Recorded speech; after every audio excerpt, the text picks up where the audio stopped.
Have you ever set one tiny boundary and all of a sudden you're the villain in your family? That's exactly what happened to Jon and Morgan.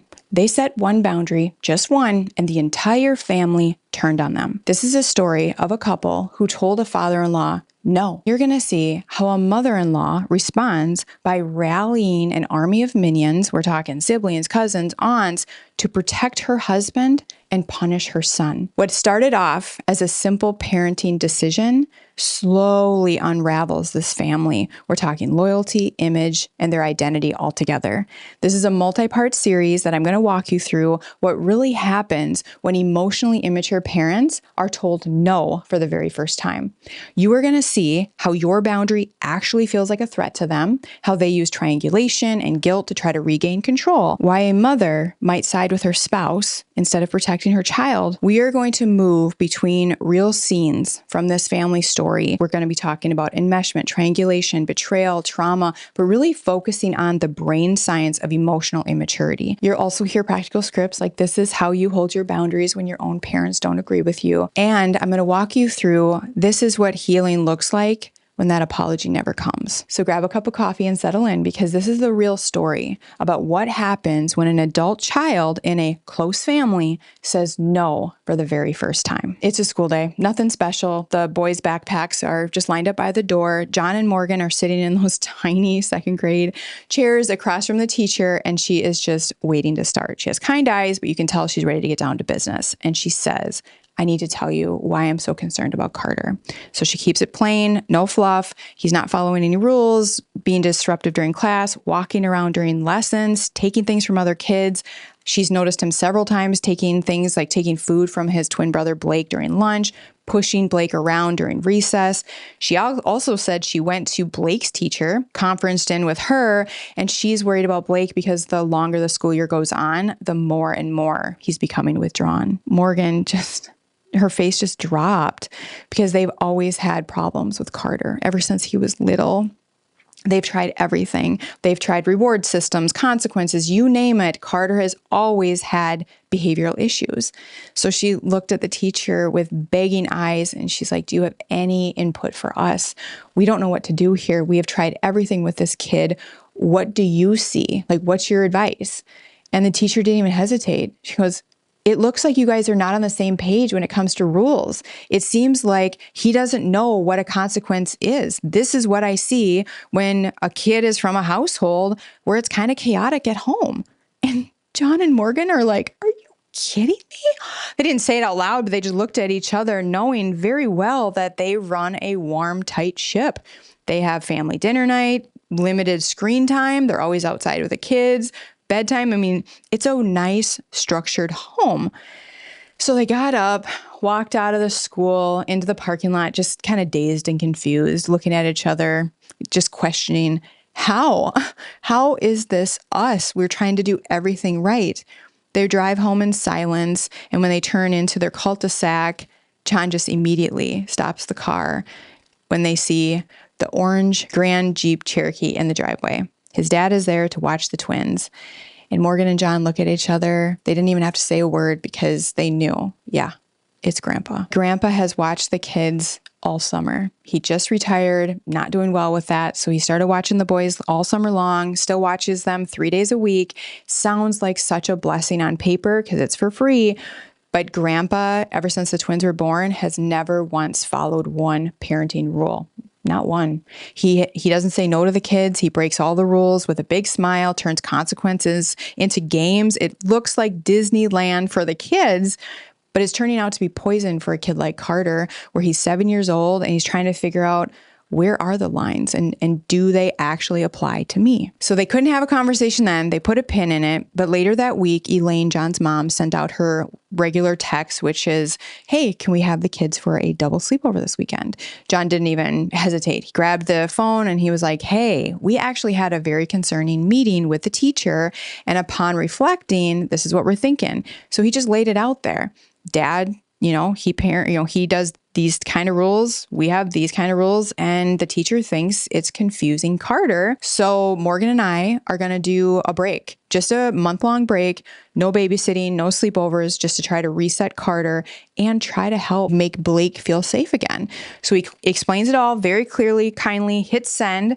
His mom, like the texting bubbles, come up, disappear, come up, disappear. And he's like, oh, I have to get the burgers on. We're going to be grilling tonight. So he puts his phone down and starts to make the burger patties. And all of a sudden, bzzz, phone buzzes. And again, bzzz, bzzz. Oh my gosh. So he cleans off his hands, picks up the phone. First message from Mindy, his sister. What the hell, Jon? What? What the hell, Jon? You threw Dad out like a piece of trash after everything he's done for you? What?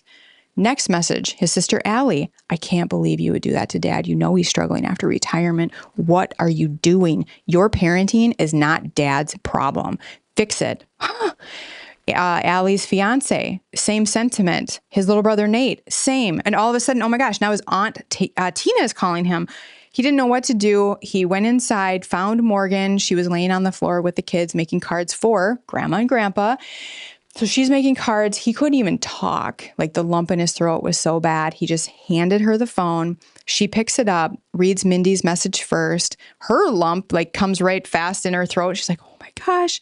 She looks up at Jon and she goes, I'm going to listen to Tina's voice message, pulls it up. And she's like, have you lost your mind? How dare you treat him like this after everything he's given to you? Fix this right now. She hung up. It was as if the story had rewritten itself into something completely distorted without anyone giving them a chance to tell their side. But what Jon and Morgan didn't realize was when Jon texted his mom just that casual message thinking she would receive it like we're helping the kids, we're all on the same team, Elaine didn't receive it that way. She didn't hear, we're all on the same team, kids need us to rally. She heard, you guys aren't good enough. You guys are bad. Dad's bad. So this is what she was typing and then deleting. How dare you talk about your father that way? Your kids would be way worse without us. And she deleted it. After everything he's done for you, you're going to blame your crappy parenting on your father? Delete it. You're going to listen to a dim-wit second grade teacher and not your father? Delete it. She put down her phone and went and told Frank what she felt Jon said to her. And she said, they're taking the kids away from you. They think you're a bad grandpa. They're listening to a second grade teacher blame all Carter's behaviors on you. And then because Elaine doesn't know how to calm down, doesn't know how to have a direct conversation, we'll get into all that in a future episode. She doesn't know what to do. She does what she's always done, which is have sideways conversations to get her needs met. She picks up her phone and calls Mindy, her first daughter. She's fierce, she's loyal, she's protective, calls Mindy, tells her they're taking the kids away from us. They're blaming us for Carter, and she says her version of events. Mindy hangs up, calls Allie. Allie tells her fiance. Her fiance tells Nate. And while all that's going on, Elaine calls her sister Tina. The minions are gathering to push the one who moved back into place. But it doesn't stop. Not that night, not that week, not for months. 5 times Frank will show up unannounced, and one time he actually tried to push through Jon, enter his home uninvited, tried to push through him, yelling into the house for the twins to come to Grandpa. We're going to see how Morgan's little small town flower shop all of a sudden got random 1-star reviews from names like customers Morgan didn't even recognize, and how more and more family are just going to pile up like a mob trying to push them back into place. We'll be invited into sit-down meetings where Jon and Morgan try to explain to Frank and Elaine, we just need some acknowledgement. We need you to acknowledge the harm you've caused. We need you to agree to these boundaries. We need you to respect us as parents. But after they left every single meeting, they just felt further away. Resentment was building, but the holidays, they were quickly approaching. This is how the Thompson family entered an estrangement that nobody saw coming. This story is full of drama and clarity because we are going to see, how does a family like this actually get built? Like, how does Carter learn that the rules bend for him? How does Blake learn that no one's there to protect him?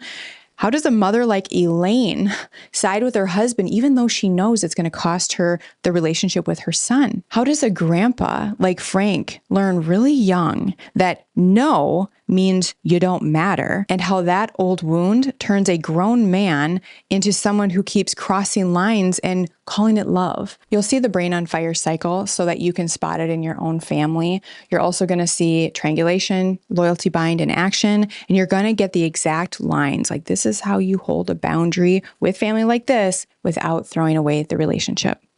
But now we're going to snap back in time to a little boy who carried buckets before sunrise, back to the nights where the football stands, chanted his name, and that chant felt like this warm adoration that he had been searching for his entire life, back to when no fused itself with you don't matter. And we're going to follow that little boy named Frank all the way to Morgan and Jon's front porch, where he turns into a grandfather who tries to force his way into a home that doesn't belong to him.